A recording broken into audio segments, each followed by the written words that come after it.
Hey everyone, இந்த வீடியோவை மறக்காம 10th and +2 ஸ்டூடெண்ட்ஸ்க்கு ஷேர் பண்ணுங்க. இது ரொம்ப ரொம்ப யூஸ்ஃபுல்லான அவங்களோட வாழ்க்கைக்கான ஒரு வீடியோ இது. Please if you're somebody else வாட்சிங் ப்ளீஸ் இதை குழந்தைங்களுக்கு ஷேர் பண்ணுங்க. And dear boys and girls, உங்களுக்கு தேவையான ஒரு முக்கியமான விஷயத்தோட தான் நான் வந்திருக்கேன். My name is Sakthi, I'm counselling psychologist. Daily என்னோட டே டு டே லைஃப்ல நான் பார்க்குறது நிறைய பேர் கவுன்சிலிங் வரவங்க, எங்களுக்கு இந்த ஜாப் பிடிக்கல சக்தி, இந்த ஜாப்லேருந்து நான் வெளில வர ஆசைப்படுறேன், ஆனால் என்னால் முடியல, இந்த ஜாப் விட்டால் எனக்கு வேறு வழி இல்லை, எனக்கு இதில் தான் இன்கம் அதிகமாக வந்துட்டு இருக்கு, இதை விட்டுட்டு நான் எனக்கு பிடிச்ச ஜாபுக்கு இப்போ நான் போகிறதா இருந்தால் ஸ்க்ராட்ச்லேருந்து ஸ்டார்ட் பண்ண வேண்டியிருக்கும், இப்போ எனக்கு சேலரி ரொம்ப கம்மியாக இருக்கும், என்னால் என்னோட இஎம்ஐ, என் கார் இஎம்ஐ, ஹவுசிங் லோன், இவ்வளோ கமிட்மெண்ட்ஸை என்னால் கட்ட முடியாது, இப்போ நான் என்ன சக்தி பண்ணுறது, என்னால் தூங்க முடியல, எனக்கு அவ்வளோ ப்ரெஷராக இருக்குது, இப்படி தான் கம்ப்ளைண்ட்டோட வராங்க. ஸோ இந்த பதிவு எதுக்காக நான் கொடுத்துருக்கேன்னா, இது அவங்களுக்கு வந்து ரொம்பவே காம்ப்ளிகேட்டட், அவங்களுக்கு நான் கைட் பண்ணுறேன், தட்ஸ் அ டிஃப்ரெண்ட் ஸ்டோரி. ஆனால் அவங்க ரொம்ப கஷ்டப்பட்டு தான் அதுலேருந்து வெளில வராங்க.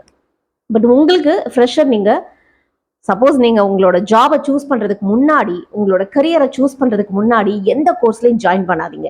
காலேஜஸ், அஃப்கோர்ஸ் நீங்கள் காலேஜில் போய் 3 வருஷம் 4 வருஷம் டைம் இன்வெஸ்ட் பண்ண போகிறீங்க.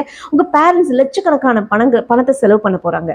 ஸோ அவ்வளோ பணம் செலவு பண்ணுறதுக்கு முன்னாடி, உங்கள் டைமை செலவு பண்ணுறதுக்கு முன்னாடி, உங்கள் எஃபர்ட் எல்லாம் போடுறதுக்கு முன்னாடி ஒரு நிமிஷம் யோசிங்க. உங்களுக்கு என்ன பிடிச்சிருக்குன்னு கண்டுபிடிங்க, நீங்கள் யாருன்னு கண்டுபிடிங்க, உங்களுக்கு just discover about your self. உங்களால் எந்த ஒர்க்கை உங்களை மறந்து, டைமை மறந்து நீங்கள் பண்ண முடியும்னு யோசிங்க.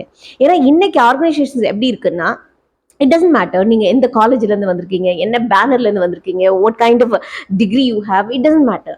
அவங்களுக்கு தேவை உங்கள்கிட்ட ஸ்கில் இருக்கா, நாலேஜ் இருக்கா, அண்ட் அந்த ஒர்க்கை பற்றி இன்னும் கொஞ்சம் டீப்பாக அண்டர்ஸ்டாண்ட் பண்ணி தெரிஞ்சுக்கிறது அளவுக்கு, லேர்னிங் பண்ணுற அளவுக்கு உங்ககிட்ட அந்த தர்ஸ்ட் இருக்கா, அண்ட் உங்களோட பர்சனாலிட்டி எப்படி இருக்குது, உங்கள்கிட்ட இன்டெகிரிட்டி இருக்கா, கொஞ்சமாக அது நேர்மை இருக்கா, இந்த மாதிரி விஷயங்களை தான் பார்க்குறாங்க. ஸோ நீங்கள் எல்லா ஆர்கனைசேஷனோட key responsibility area and KPI எடுத்து பார்த்தீங்கன்னா, அவங்களோட மெஷர்மெண்ட்டே இப்படி தான் மெஷர் பண்ணுறாங்க.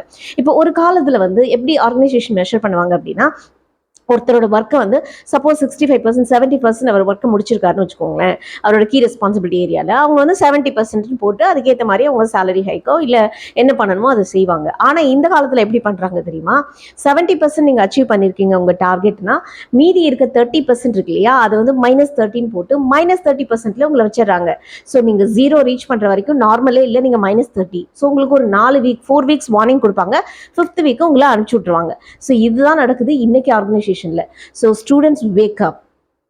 நான் வந்து இந்த இன்ஸ்டியூட்டில் படிச்சுட்டு போனால் என்னை எடுத்துக்குவாங்க, இந்த டிகிரி இருந்துச்சுன்னா நான் பொழைச்சிக்கலாம்லாம் நினைக்காதீங்க.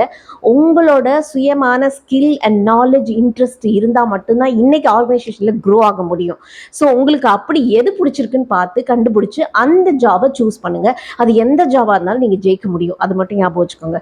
உங்கள் மனசுக்குள்ளே நீங்கள் விரும்புகிற வேலையை நீங்கள் செய்யும்போது இன்னும் எஃபெக்டிவாக நீங்கள் பண்ண முடியும், இன்னும் அதை அழகாகவே பண்ண முடியும். இல்லை சக்தி, அப்படி ஒரு ஜாப் வந்து எனக்கு இல்லவே, எனக்கு தெரியலை அப்படின்னா, உங்களை பற்றி நீங்கள் யாருன்னு கண்டுபிடிக்கிறதுக்கு உங்களுக்கு ஹெல்ப் வேணும் அப்படின்னா மறக்காமல் நீங்கள் டிஎம் பண்ணுங்கள். டெஃபினட்டாக team will help you.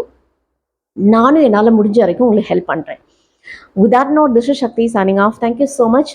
Result வரப்போகுது, கொஞ்சம் கேர்ஃபுல்லாக இருங்க. என் ஃப்ரெண்ட்ஸ் எடுக்கிறான், நானும் எடுக்கிறேன் அந்த கோர்ஸை, எங்கள் அம்மா அப்பா சொல்கிறாங்க அதனால அந்த கோர்ஸ் எடுக்கிறேன், இல்லை இந்த கோர்ஸ் எடுத்தால் அந்த படத்தில் பார்த்தேன் என்னோட ஹீரோ இந்த வேலை தான் பண்ணார், ஸோ நானும் இந்த வேலை பண்ணுறேன், அப்படிலாம் இன்ஸ்பிரேஷன் ஆகாதீங்க. எங்கள் அம்மா இந்த ஜாபில் இருக்காங்க, ஸோ நானும் இந்த